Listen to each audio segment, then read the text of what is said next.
안녕하세요. 오늘 뉴스레터의 주요 내용은 다음과 같습니다. 1. 현금 140조 원. 2. 훌륭한 조합. 최근 미국 주도의 금리 인상으로 글로벌 경제는 물론 우리나라 가계부채와 기업들에까지 악영향을 주고 있습니다. 특히 건설 원자재 가격 급상승이 맞물리며 건설사들이 저금리 시절에 수주한 계약들이 현 시점으로 들어서며 불리하게 작용하고 있는 데다 회사채 상환 압박이 들어오면서 연쇄적으로 기업 운영에 차질이 생기는 악순환이 발생하고 있습니다. 그런데 경기 침체가 발생하면 건설사들을 시작으로 디폴트 도미노가 시작되는 것은 익숙하지만 국가 핵심 산업이라 할 수가 있는 반도체 업계가 휘청이는 것은 굉장히 이례적인 일이라 할 수가 있는데요. 특히 건설업계의 경우는 기술 수준이나 시공 능력이 평준화되어 있지만 반도체 산업은 국가를 대표하는 첨단 산업이기에 부실 또는 디폴트 위험과 같은 신호가 조금이라도 나오면 국가 경제에 큰 영향을 주게 됩니다. 그런데 최근 삼성전자와 글로벌 파운드리 시장에서 치열한 점유율 싸움과 기술력 경쟁을 하는 대만의 TSMC에서 반도체 경기 악화에 따른 현금성 자산의 부족과 향후 투자 감소 등 연이은 악재가 나오면서 삼성에게 파운드리 주도권을 완전히 내주게 될 수도 있다는 관측이 나오고 있습니다. 미국의 명문 터프츠 대학교의 크리스 밀러 경제사학 교수는 영국 파이낸셜 타임스와의 인터뷰에서 대만 TSMC의 차세대 기술 개발 전환, 특히 3나노로의 전환이 삼성에 비해 6개월가량 뒤처졌으며 TSMC 매출의 절대 다수를 책임지던 미국의 애플에서 3나노 주문량을 최소 40% 내지 50%가량 취소하는 등 VIP 고객사들의 주문량 취소, 오더 컷이 잇따르고 있다고 전했습니다. 더욱 불안한 징조는 TSMC의 파운드리 가동률이 지난해에 비해 10%가량 하락하는 등 단기간에 이렇게 급락한 전례가 없었기에 반도체 업계에 적지 않은 충격을 주고 있는데요. 물론 이런 시장 분위기기는 TSMC에만 국한된 것이 아니라 같은 업종인 삼성전자에도 마찬가지이지만 왜 삼성에게 유리한 일이 되었는지, 그리고 삼성이 보유한 천문학적인 현금과 근 10년 만에 다시 시작되는 반도체 치킨 게임이 다시 한번 나타나게 될 상황을 자세히 알아보겠으니 얼마 전까지만 해도 TSMC 측에선 역대급 실적을 기록했다는 소식이 전해지면서 파운드리 산업의 절대 강자로 군림하는 것이 당연시되어 왔습니다. TSMC 측에서 발표한 공시에 따르면 올해 3분기 매출은 대략 200억 달러에 순이익은 88억 달러로 지난해에 비해 50% 가까이 늘어난 숫자이지만 그런데도 CAPX 투자 비용을 줄이겠다는 발표를 했습니다. 기존에 목표한 450억 달러 수준의 투자 지출에서 100억 달러가량 감소한 360억 달러로 투자를 감소한다는 결정인데요. 삼성과 기술 경쟁으로 투자를 아끼지 않겠다던 TSMC가 긴급하게 투자를 줄이고 현금을 확보하려는 이유가 있습니다. 11월 2일 자대만경 제일보와 디지타임스에 따르면 미국의 애플에서 TSMC 3나노 공정의 주문량을 최대 50%가량 취소하면서 내년도 매출과 현금 흐름에 부정적인 영향을 주게 될 것이란 전망이 나오고 있기 때문입니다. 미국의 애플사는 대만 TSMC 매출의 절대 다수를 차지하고 있기에 일각에선 미국이 대만을 버리는 게 아니냐는 우려까지 나오고 있는데요. 이에 반해 삼성은 지난 6월부터 세계 최초 3나노 공정을 완성하고 고객사들에 납품하고 있지만 TSMC에서는 3나노 공정을 1년씩이나 미루면서 내년 상반기에나 상용화할 수가 있다는 관측이 나오고 있는 것도 미국 애플의 오더 컷 주문 취소에 한몫했다는 분석입니다. 이런 분위기는 앞으로 TSMC 경영 활동에 매우 큰 영향을 주게 될 수 있는데 TSMC가 확보해둔 현금성 자산의 한계가 드러나고 있기 때문입니다. TSMC 측에서 발표한 재무제표를 확인하면 순수한 현금성 자산은 281억 달러, 우리 돈 39조 원에 육박합니다. 이것도 상당히 많은 것처럼 보이지만 모든 자본은 상대적이기에 TSMC의 최대 경쟁사인 삼성이 얼마나 많은 현금을 확보했는지 확인해봐야 합니다. 삼성전자의 재무제표에 따르면 TSMC에 무려 4배가 넘는 140조 원의 현금을 확보해둔 것으로 드러났는데요. 이는 글로벌 IT 기업에서뿐만 아니라 전 세계 기업을 통틀어 놓고 봐도 현금 보유 탑 5 안에 드는 것으로 알려져 있습니다. 기업이 가진 현금은 경제위기 상황에서 빛을 발합니다. 앞서 말한 건설사 부도와 디폴트들은 일시적으로 현금 흐름이 막혀도 생길 수 있지만 첨단 기업 특히 세계 패권을 두고 싸우는 삼성과 TSMC 두 집단의 경우엔 상황이 조금 다르게 적용됩니다. 지난 몇 년간 반도체 업계는 엄청난 호황을 맞이했고 그 중심엔 파운드리 산업에 올인한 TSMC가 있었습니다. 하지만 최대 고객사인 애플이 절반가량 오더 컷하며 주문량을 줄이기로 결정하자 경기 침체를 직감한 다른 고객사들도 줄줄이 주문을 줄이려는 움직임이 포착되고 있습니다. 이렇게 되면 작아진 시장을 두고 파운드리 양대 산맥인 삼성과 TSMC가 경쟁해야 하는데 최근 3나노 양산을 기점으로 삼성이 TSMC의 기술력을 추월한 것은 물론이고 이제 본격적인 반도체 치킨 게임에 돌입할 것이란 징후가 곳곳에서 포착되고 있기 때문입니다. 파운드리 1위 TSMC가 글로벌 경기 침체를 이유로 엄청난 투자 축소를 예고했지만 삼성전자는 반도체 감산 따윈 하지 않고 공격적인 투자로 파운드리에 10배 이상 투자하겠다고 밝혔습니다. 이런 식의 공격적인 투자로 90년대 말 시작된 1차 치킨 게임에서 세계 2위를 기록하던 독일의 전자업체 키몬다가 파산해 역사 속으로 사라졌고 2010년대 들어서며 시작된 2차 치킨 게임에선 글로벌 3위의 일본 전자업체 엘피다가 파산하며 역사 속으로 사라졌습니다. 전문가들은 이제 대만 TSMC의 차례가 왔다고 내다보고 있습니다. 독일의 키몬다와 일본의 엘피다도 한때 잘 나가던 시절이 있었고 수십조 원의 현금을 가지고 있었음에도 파산할 수밖에 없었던 이유는 단 한 가지. 순수한 현금 보유량이 삼성보다 부족했기 때문입니다. 대만의 반도체 투자가 주춤하는 사이 삼성전자 측은 한국과 미국의 파운드리 공장 부지 10곳을 확보했다고 밝히면서 2025년엔 2나노 공정, 2027년엔 1.4나노 공정을 도입하겠다며 대대적인 선언을 했습니다. 투자 금액도 명시했는데요. 기존 파운드리 투자 금액의 10배에 달하는 지금과 같은 경제 위기에 상상하기 어려운 공격적인 투자에 나선다는 것입니다. 이를 통해 현재 16%에 불과한 파운드리 점유율을 5년 내로 40% 이상 끌어올려 TSMC를 제치고 업계 1위로 도약한다는 계획입니다. 미국발 금리 인상으로 세계적인 경제 위기가 촉발되는 가운데 삼성의 이런 자신감은 어디서 나오는 것일까요? 이미 쌓아둔 140조 원의 현금도 있지만 한 해 평균 50조 원 이상의 순이익을 기록하는 삼성이기에 2024년을 기점으로 순수한 현금만 200조 원을 넘길 것이란 전망이 나오고 있습니다. 삼성전자의 압도적인 현금은 세계에서도 인정받으며 글로벌 신용평가 기관인 무디스에서 삼성전자의 신용등급을 AA 2단계로 책정하고 있습니다. 이는 대한민국 정부와 프랑스 정부의 신용등급과 똑같은 수준이며 AA 3등급인 영국, 대만, 홍콩보다 한 단계 높은 등급입니다.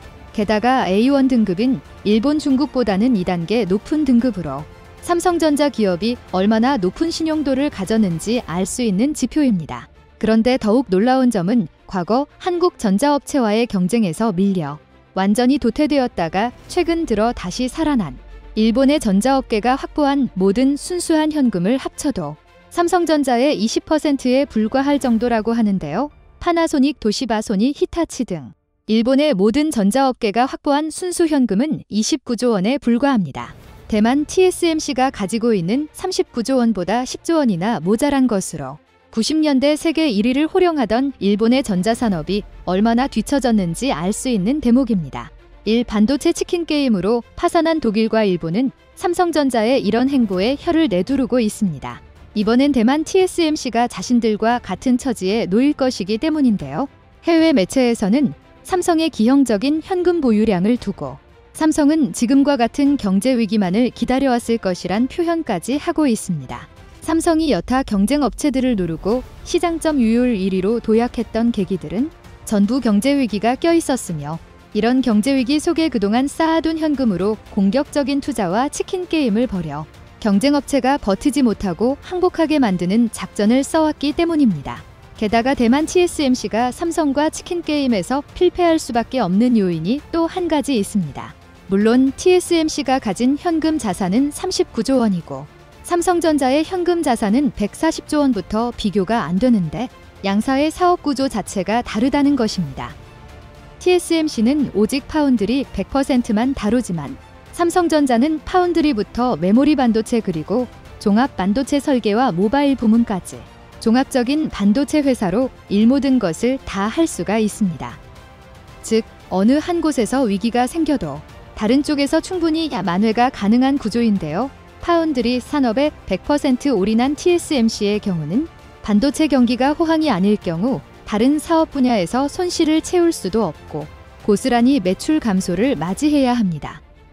반면 삼성은 파운드리 경기가 좋지 않다면 모바일이나 디램 등 메모리 반도체 분야도 있고 다양한 사업 분야를 통해 위기 관리가 가능한 데다 종합 반도체 회사로서 원가 절감과 안정적인 재고 관리에 특화되어 있습니다. 예를 들어 주문량이 줄은 파운드리 분야에서 사용하던 반도체용 소재 장비 부품 등이 디램과 같은 메모리 반도체에서 일부 호환되는 것이 있기에 다각도에서 위기 관리가 가능하다는 것입니다. 글로벌 경제 전문가들도 TSMC의 위기를 이야기하고 있습니다. 파운드리에 올인하면서 회사를 키울 수 있었지만 스스로 자체적인 설계 없이 매출을 일으킬 수 있는 수단이 없기 때문에 지금 같은 상황에서 파운드리 올인은 TSMC의 경영 상황을 발목 잡을 것이란 진단입니다. 앞서 말한 미국 터프츠 대학교 크리스 밀러 교수가 주장한 내용의 핵심도 이와 동일합니다. 삼성보다 20년 먼저 파운드리에 진입한 TSMC의 호황기는 이제 끝나고 있고 파운드리에 뛰어든 지 5년 차인 삼성전자가 이미 TSMC의 기술력을 6개월 이상 추월했으며 지금 같은 속도면 2나노와 1나노에서도 삼성전자 기술력에 밀리면서 TSMC의 강점이 모두 사라지게 되리라는 것입니다. 역사적으로 삼성전자가 경쟁업체를 한계까지 몰아갔던 적은 두 가지 공통점이 있습니다. 경쟁업체 기술력이 삼성보다 뒤처질 때, 그리고 경쟁업체가 가진 현금이 삼성보다 적을 때 현재의 TSMC는 이 두 가지 조건을 모두 만족합니다. 독일과 일본의 반도체 신화가 삼성과의 치킨 게임으로 무너진 것처럼 대만의 파운드리 신화 역시 삼성과의 치킨 게임으로 무너지게 될지. 최근 전 세계 선박 시장을 장악하고 있는 한국의 LNG선 계약들이 우크라이나를 침공한 러시아로 인해 난처한 상황에 부닥치게 되었습니다. 바로 러시아의 은행들이 국가들의 제재를 받으면서 한국과 계약을 맺은 러시아 선사들이 중도금을 지급하지 못하는 일이 발생하게 된 것이죠. 장기적으로 전쟁이 이어질 것으로 관측되며 이번 사태가 한동안 이어질 듯 보이자 한국의 조선사들이 더 큰 해를 막기 위해 계약을 해지하기 시작한 것이죠. 하지만 놀랍게도 한국은 놀라운 반전을 이어갑니다. 또한 이런 상황에서 한국은 세계 최초로 독자적인 신기술을 선보이며 중동 등 수요가 많은 LNG선 시장에서 엄청난 반응을 이어가는 모습을 보여줍니다. 이를 통해 한국과 경쟁 관계에 있는 중국, 일본 등의 부러움을 사고 있어서 눈길을 끌고 있습니다. 지난 20일 조선업계에 따르면 삼성중공업은 러시아로부터 수주한 쇠빙 LNG용 반선 계약 해지를 검토하고 있습니다.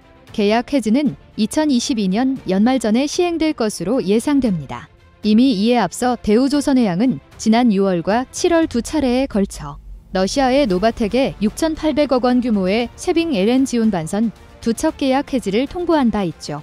우크라이나를 침공한 러시아가 서방의 제재로 국제은행 간 통신협회 결제망에서 스위프트 퇴출당하면서 이에 삼성중공업도 미래가 확실하지 않은 상황에서 계약 해지를 검토하게 된 것입니다. 삼성중공업 관계자는 러시아의 대금 지급이 미뤄지고 있다며 삼성중공업은 2019년 즈베즈다 조선소와 1조 7,800억 원 규모의 쇠빙 LNG 운반선 5척 공급 계약을 맺었습니다. 2020년과 2021년에는 각각 2조 8,100여 원, 2조 500억 원의 블록 기자재 설계 계약을 체결하기도 했죠. 그런데 문제는 대금의 지급이 불투명한 것만이 아닙니다. 유럽의 제재도 한몫한 것이죠. 조선 업체들이 러시아로 수출하는 선박 해양 시스템 장비가 정부의 허가를 받아야 하는 비전략 물자 57개 품목에 포함되면서 자재 조달에 어려움을 겪고 있기 때문이죠. 정부의 수출 승인 지연으로 현지 작업은 사실상 중단되었습니다. 이에 따라 수출 승인이 미뤄진 탓에 보관 기간이 길어져 국내 보관 중인 자재에 녹이 스는 문제가 발생하기도 하고 있습니다. 조립을 마친 선박이 수출 허가 품목인 선박용 페인트를 들여오지 못해 선박 도장 작업이 늦어져 완성된 배를 바다에 띄우지 못한 사례도 있죠. 이렇다 보니 금융정보업체 FN 가이드에 따르면 삼성중공업의 올해 예상 영업손실은 4,300여 원으로 전망되기도 했습니다. 이렇다 보니 언제 해결될지 모르는 러시아의 상황에서 과감하게 결단을 내려야 하며 더욱 가능성이 높은 분야로 눈을 돌려야 한다는 의견들이 나오고 있습니다. 실제 한국은 놀라운 LNG선의 기술력을 바탕으로 새로운 돌파구를 찾아가고 있습니다. 대우조선해양과 포스코가 세계 최초로 LNG 연료 탱크를 고만간강 소재로 개발해 이는 기술의 자립을 이끌었고 한 척당 100억 원에 이르는 특허 기술료 부담도 덜게 돼 우리 조선 산업의 경쟁력도 끌어올리게 됐습니다.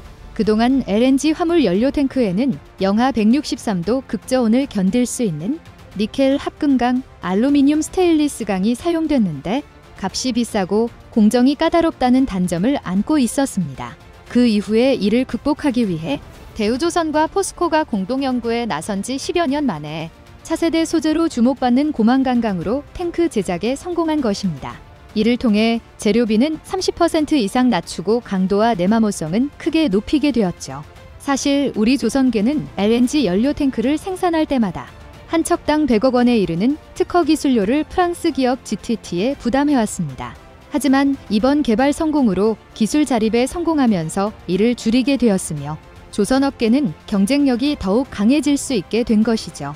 이를 협력을 통해 개발한 대우조선해양과 포스코는 새롭게 개발한 고만간강 탱크 생산 기술을 우리 조선업계 모두와 공유하기로 하며 한국의 조선업계 발전에 기여하는 모습까지 보여주게 됩니다. 이뿐만이 아닙니다.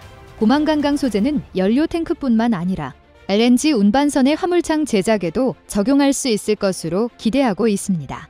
LNG와 관련된 산업뿐만 아니라 군수와 관련된 여러 분야의 적용 폭이 넓어질 걸로 예상하죠. 우리 조선업계가 고부가 가치 선박인 LNG 운반선 수주를 휩쓰는 가운데 고만간강 화물창까지 개발하면 경쟁력 우위를 확고히 할 수 있을 것으로 전망되고 있습니다.